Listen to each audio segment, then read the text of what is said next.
మరోసారి ఆంధ్రప్రదేశ్ భారతీయ జనతా పార్టీ అధ్యక్షురాలు పురంధరేశ్వరి ఇరకాటంలో పడ్డారు.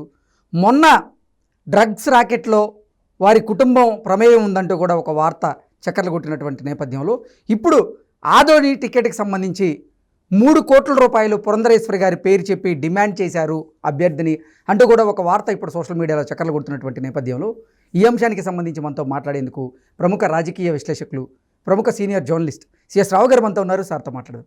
సార్ నమస్తే. సార్ నమస్తే. సార్ మరోసారి పురంధరేశ్వరి గారు ఎరకాటంలో పడ్డారు. మొన్నటి వరకు ఈ విశాఖ డ్రగ్ రాకెట్లో వాళ్ళ కుటుంబ ప్రమేయం ఉంది అంటూ కూడా ఒక వార్త చక్కర్లు కొట్టినటువంటి నేపథ్యంలో ఇప్పుడు పురంధరేశ్వరి గారికి సంబంధించినటువంటి ఒక వీడియో నెట్టింట హల్చల్ చేస్తూ ఉంది. అదేంటంటే ఆదోని టికెట్ కోసం పురంధరేశ్వరి గారి పేరు చెప్పి అక్కడ బీజేపీ అభ్యర్థిని 3 కోట్ల రూపాయలు డిమాండ్ చేశారు అంటూ కూడా ఒక వార్త ఇప్పుడు సోషల్ మీడియాలో చక్కర్లు కొడుతూ ఉంది. ఒక వీడియోతో కూడిన వార్త. ఏంటి సార్ అసలు ఏం జరుగుతుంది? ఒకటి ఏంటంటే ఆంధ్రప్రదేశ్ బీజేపీ అధ్యక్షురాలుగా పురంధరేశ్వరి నియామకం అయినప్పటి నుంచి కూడా కొంతమంది వైఎస్ఆర్ కాంగ్రెస్ పార్టీ కోవట్లే బీజేపీలో ఉన్నారు, వాళ్ళు ఆమెను బదనాం చేసేటువంటి ప్రయత్నం చేస్తూ ఉన్నారనేది సర్వత్రా వినిపిస్తుంది. దాంట్లో నిజం లేకపోలేదు. ఒకటి. రెండేంటంటే పురంధరేశ్వరి జనరల్గా అధిష్టానం ఏం చెప్తే అది వింటారు అనేది అందరికీ తెలుసు. మూడేంటంటే దగ్గుబాటి ఫ్యామిలీ, ఎస్పెషల్లీ దగ్గుబాటి వెంకటేశ్వరరావు గారు కానీ లేదంటే పురంధరేశ్వరి గారు కానీ సాధారణంగా రాజకీయ పరమైనటువంటి అవినీతికి దూరంగా ఉంటారు. అందుకే వాళ్ళు రాజకీయాల్లో వెనకబడ్డారని వాళ్ళ అభిమానులు కూడా భావిస్తుంటారు చాలామంది. జనరల్గా రాజకీయాల్లో అవినీతి లేకుండా ఉండవు అనేది సర్వత్రా తెలిసినటువంటి అంశమే. ఎంత అవినీతి చేస్తే అంత పంచితే అంత పెద్ద లీడర్ అవుతాడని. అలాంటి అభిప్రాయానికి విరుద్ధం పురంధరేశ్వరి కానీ దగ్గుబాటి వెంకటేశ్వరరావు గారు. వాళ్ళ కాన్స్టిట్యున్సీలు అడిగినా అదే చెప్తారు. ఏదైనా సహాయం చేయాలంటే చేస్తారు, కానీ విధానపరమైన అంశాలు ఏదైనా హెల్ప్ చేయాలంటే చేస్తారు. అది కూడా ఏదైనా హెల్ప్ చేయాలన్నా కానీ అది ప్రాపర్గా ఉంటేనే చేస్తారు, కానీ లేదంటే చేయలేము, ఇది కాదని కూడా చెప్తారు. సో కాబట్టి అలాంటి వాళ్ళ మీద ఇప్పుడు పురంధరేశ్వరి మీద అనేకమైనటువంటి ఆరోపణలు చేస్తున్నారు. ఆవిడ బీజేపీ అధ్యక్షురాలు అయినప్పటి నుంచి కూడా వాళ్ళ పార్టీల్లో వాళ్ళే చేస్తున్నారు. చంద్రబాబు నాయుడు వాయిస్ వినిపిస్తున్నారని చెప్పి ఒకవైపు, ఇంకొక వైపు ఆమెకు కావాల్సినటువంటి టీంని ఏర్పాటు చేసుకున్నారు ఏపీలో అని చెప్పి ఇంకొక అభిప్రాయాన్ని, సంస్థాగత నిర్మాణం కూడా ఆమెకు కావాల్సిన విధంగా ఆమె సొంత మనుషులు ఎవరైతే ఉన్నారో వాళ్ళకే ఇచ్చారని చెప్పి ఇలా రకరకాలుగా కంప్లైంట్స్ ఆమె మీద వెళ్తూ ఉన్నాయి బీజేపీ అధిష్టానానికి. అయితే ఆమె పట్ల, ఆమె అంకితభావం పట్ల ఒక స్థిరమైనటువంటి అభిప్రాయం బీజేపీ అధిష్టానానికి ఉంది. అందుకే దాదాపుగా పూర్తి స్వేచ్ఛను ఆమెకి ఇచ్చారని చెప్పేసి అంటూ ఉంటారు. కానీ ఆవిడ ఎంత పూర్తి స్వేచ్ఛను ఇచ్చినా కానీ ఆమె లిమిట్స్లో ఆవిడ ఉంటారు. బీజేపీ అధిష్టానం యొక్క వాళ్ళకి ఎలా ఉంటుంది అనేటువంటి యాంగిల్లో. అయినప్పటికీ యాదృచ్ఛికంగా కొన్ని ఆమె చుట్టూ తిరుగుతూ ఉన్నాయి వివాదాస్పదమైన అంశాలు. వివాద రహితులుగా ఉంటారు వాళ్ళు, వివాదాల జోలికి వెళ్ళరు దగ్గుబాటి వెంకటేశ్వర కానీ ఆవిడ కానీ పురంధరేశ్వరి కానీ వివాదాలు వాళ్ళని చుట్టుముడుతున్నాయి. ఎస్పెషల్లీ పురంధరేశ్వరిని చుట్టుముడుతున్నాయి. వాటిల్లో ప్రధానంగా డ్రగ్స్ కేసు ఒకటి. ఆమె ప్రమేయం లేదు, ప్లస్ ఆమె బంధువులైనంత మాత్రాన, లేదంటే ఆమెకు తెలిసినంత మాత్రాన, లేదంటే ఆమె మ్యారేజ్ చేసుకున్నటువంటి జిల్లా ప్రకాశం జిల్లా, దగ్గుబాటి వెంకటేశ్వరరావుని మ్యారేజ్ చేసుకున్నారు అయినంత మాత్రం చేత ప్రకాశం జిల్లాలో ఉండేటువంటి వాళ్ళు, ఆ సామాజిక వర్గానికి సంబంధించినటువంటి వాళ్ళు అందరూ కూడా పరిచయం ఉంటుంది. పరిచయం ఉన్నంత మాత్రాన, లేదంటే వాళ్ళతో ఫోటో దిగినంత మాత్రాన, వాళ్ళు ఫోటో దిగినటువంటి వాళ్ళు ఏదైనా అవినీతికి పాల్పడితే అది వాళ్ళకి చుట్టడం అనేది అది అంత ఆధారరహితం అనుకోవాలి. అందుకే ఆవిడ ఇప్పుడు డిఫర్మేషన్ కేసు వేసింది.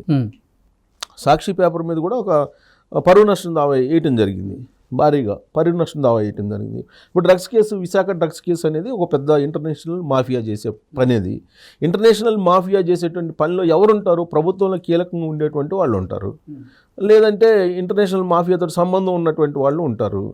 అసలు ఆ మాఫియాకు సంబంధించినటువంటి అంశాలు కానీ, లేదంటే ఈ డాన్స్ తోటి కానీ, లేదంటే నేరస్తులతోటి కానీ దూరంగా ఉంటూ ఉంటారు దగ్గుబాటి ఫ్యామిలీ. ఎస్పెషల్లీ ఇప్పుడు దగ్గుబాటి సెంచరామయ్యని అంటే వాళ్ళ దగ్గుబాటి వెంకటేశ్వర వాళ్ళ ఫాదర్ని నక్సలైట్లు కాల్ చేశారు. అప్పట్లో కాల్ చేసి వాళ్ళకు కూడా క్షమాభిక్ష పెట్టారు. సో కాబట్టి అలాంటి అభిప్రాయం, అలాంటి ఆలోచనలు ఉన్నటువంటి ఆ ఫ్యామిలీ డ్రగ్స్కి సంబంధించిన, లేదంటే డ్రగ్స్ను మాఫియాతోటో చేసి సంబంధాలు ఉన్నటువంటి వాళ్ళను ప్రోత్సహిస్తారు, లేదంటే దగ్గరికి తీస్తారు అనుకుంటే అది వాస్తవం లేదు. నేతి బీరకాయలు నెయ్యి ఎంత ఉందని నిజమో అది కూడా అంతే ఉంటుంది. సో కాబట్టి ఇప్పుడు దగ్గుబాటి పురంధరేశ్వరి ఎస్పెషల్లీ ఇప్పుడు వెంకటేశ్వరరావు గారు ఆయన పూర్తి రాజకీయాలకు దూరంగా ఉంటున్నారు. రాజకీయాలకు దూరంగా ఉంటూ ఆయన బుక్స్ రాసుకుంటా ఆయన తనదైనటువంటి పందాలో వెళ్తూ ఉన్నారు. బట్ యాక్టివ్ పాలిటిక్స్లో ఉందేమో పురంధరేశ్వరి, వాళ్ళ కుమారుడు కూడా యాక్టివ్ పాలిటిక్స్లో లేరు, అతను ఏదో వ్యాపారాలు చూసుకుంటున్నారు. సో ఇప్పుడు బయటపడినటువంటి డ్రగ్స్కి సంబంధించినటువంటి వ్యవహారంలో ప్రకాశం జిల్లా ఈదుముడికి సంబంధించినటువంటి వీరభద్రరావు లేదంటే ఇంకొకళ్ళు ఎవరో కోటయ్య అని అతను ఉన్నారు, వాళ్ళు వీళ్ళకి బంధువులు అని చెప్పి బంధుత్వాన్ని అంటగట్టి ఈ మీద డ్రగ్స్కి సంబంధించినటువంటి కేసుని అంటగట్టేటువంటి ప్రయత్నం వైఎస్ఆర్ కాంగ్రెస్ పార్టీ చేసింది. అందుకే ఆరోపణ. ఇప్పుడు మళ్ళీ తాజాగా అది కొంచెం డిఫర్మేషన్ చూటేసి నా పరువు నష్టం దావా వేసిన తర్వాత దాని జోలికి వైఎస్ఆర్ కాంగ్రెస్ పార్టీ వాళ్ళు వెళ్ళట్లా, నిరాధారమైన ఆరోపణలు చేస్తే ఖచ్చితంగా కోర్టుకి వీడుస్తారని చెప్పి. సో ఇప్పుడు అది కొంచెం స్లోగానే ఇంకోటి వచ్చి పడింది ఇప్పుడు పురంధరేశ్వరి మీద. ఏంటి ఇప్పుడు అభ్యర్థుల ప్రకటన 6 లోక్సభ స్థానాలు 10 అసెంబ్లీ స్థానాలు భాగస్వామ్యంగా తీసుకున్నారు. వాళ్ళు భాగస్వామ్య పార్టీగా తీసుకున్నటువంటి క్రమంలో 6 లోక్సభ స్థానాలను అనౌన్స్ చేశారు. ఈ 6 లోక్సభ స్థానాల్లో ఒకటి రఘురామకృష్ణరాజుకి లేదు. రఘురామకృష్ణరాజు ఏదైతే కోరుకున్నారో అది లేకపోవడంతో అదొక వివాదాస్పదం నడుస్తుంది. అసలు ఎవరు చేశారు ఏంటంటే జగన్మోహన్ రెడ్డి చేశారు అని చెప్పి చెప్తూ ఉన్నారు.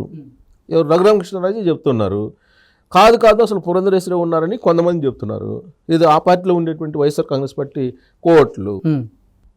ఈ వివాదం నడుస్తున్నటువంటి క్రమంలో ఒక ఆడియో ఒకటి బయటకు వచ్చింది.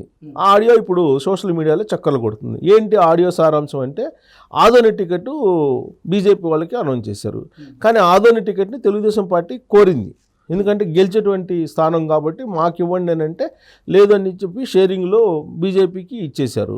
సరే బీజేపీకి వెళ్ళిపోయింది. బీజేపీకి వెళ్ళిపోయిన తర్వాత ఏమైంది, బీజేపీలో ఎవరైతే అక్కడ అభ్యర్థిత్వాన్ని పొందారో బీజేపీ తరఫు నుంచి ఆయన తెలుగుదేశం పార్టీ వాళ్ళు ఎవరైతే ఉన్నారో అక్కడ అభ్యర్థిత్వాన్ని కోరుకుంటున్నటువంటి వాళ్ళకు ఫోన్ చేసి మేము డ్రాప్ అవుతాము 3 కోట్లు కనుక మీరు ఇస్తే అని చెప్పి మేము దీంట్లో ఆదోనిలో డ్రాప్ అయిపోయి మేము ఆలూరుని అడుగుతాము, ఆలూరు కాన్స్టిట్యున్సీని అడుగుతాము, మీరు 3 కోట్లు మాకు ఇస్తే అని చెప్పి ఈయన అడిగినట్టు ఒక వీడియో బయటకు వచ్చింది. బయటకు వస్తే ఇప్పుడు మీనాక్షి నాయుడు తెలుగుదేశం పార్టీ అభ్యర్థిగా అక్కడ ఆశిస్తూ ఉన్నాడు ఆదోని నుంచి. ఆయనకి ఫోన్ చేశారు. ఆ నాగరాజు అన్న అతను ఎవరో ఫోన్ చేశాడని చెప్పి చెప్తున్నారు.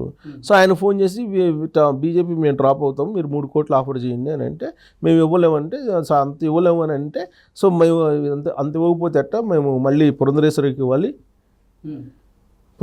ఇవ్వాలి, మళ్ళీ మాకు కావాలి, మళ్ళీ మేము ఆలూరులో ఖర్చు పెట్టుకోవాలి కదా అని చెప్పి పురంధరేశ్వరి పేరు మెన్షన్ చేస్తూ ఆ వీడియో ఆడియో బయటకు వచ్చింది. ఇప్పుడు అది సోషల్ మీడియాలో చక్కర్లు కొడుతుంది. అసలు ఆమె పేరు మెన్షన్ చేశారు ఆ నాగరాజు అనే అతను ఆ వీడియోలో ఉంది. ఆమె ప్రమేయం అసలు ఏం లేదు. కానీ ఆవిడ టికెట్లు అమ్ముకుంటుంది అనేటి ఇప్పుడు మళ్ళా ప్రచారం మొదలైంది ఆమె మీద. సో కాబట్టి ఇదంతా కూడా పురంధరేశ్వరిని కొంతమంది రాజకీయంగా వేటాడుతూ ఉన్నారు, తెర వెనుక వెన్నుపోటు రాజకీయాలు ఆమె మీద నడుపుతున్నారు అనేదానికి ఈ ఇష్యూస్ అన్నీ కూడా ఇప్పుడు కనిపిస్తూ ఉన్నాయి. సో ఆవిడ పారదర్శకంగా రాజకీయాలు నడపాలనుకుంటారు, అధిష్టానం ఏం చెప్తే అది వినాలనుకుంటారు. అలాంటి ఆమె మీద విజయసాయి రెడ్డి కానీ లేదా వైఎస్ఆర్ కాంగ్రెస్ పార్టీ వాళ్ళకి సంబంధించిన మిగతా నాయకులు కానీ బీజేపీలో ఉండేటువంటి వైఎస్ఆర్ కాంగ్రెస్ పార్టీ కోర్టులు కానీ ఇప్పుడు మళ్ళీ ఈ ఫోన్ ఆడియోలో ఒకటి క్రియేట్ చేసేసి అది ఆడియో మరి కరెక్టో కాదో తెలియదు, మరి ఆడియో ఒకటి చక్కర్లు కొడుతుంది. అంటే ఒకటి పోయే తర్వాత ఒకటి క్రియేట్ చేసి ఆవిడని వేటాడుతూ ఉన్నటువంటి పరిస్థితి కనిపిస్తుంది. దీని వెనక వైఎస్ఆర్ కాంగ్రెస్ పార్టీ ఉంది. రాబోయేటువంటి ఎన్నికల్లో వైఎస్ఆర్ కాంగ్రెస్ పార్టీ గెలవడానికి ఇలాంటి ప్రయత్నాలు చేస్తుంది అనేది ఇప్పుడు కొంతమంది బీజేపీ వాళ్ళు చెబుతున్నటువంటి మాట. సో మొత్తం మీద ఏంటంటే ఆమెకు తెలుసో తెలియకో లేదంటే యాదృచ్ఛికంగానో ఆమెను మాత్రం ఈ రాజకీయాలు వెంటాడుతున్నాయి, వెన్నుపోటు రాజకీయాలు వెంటాడుతున్నాయని చెప్పి మనం చెప్పుకోవచ్చు. Okay sir, thank you.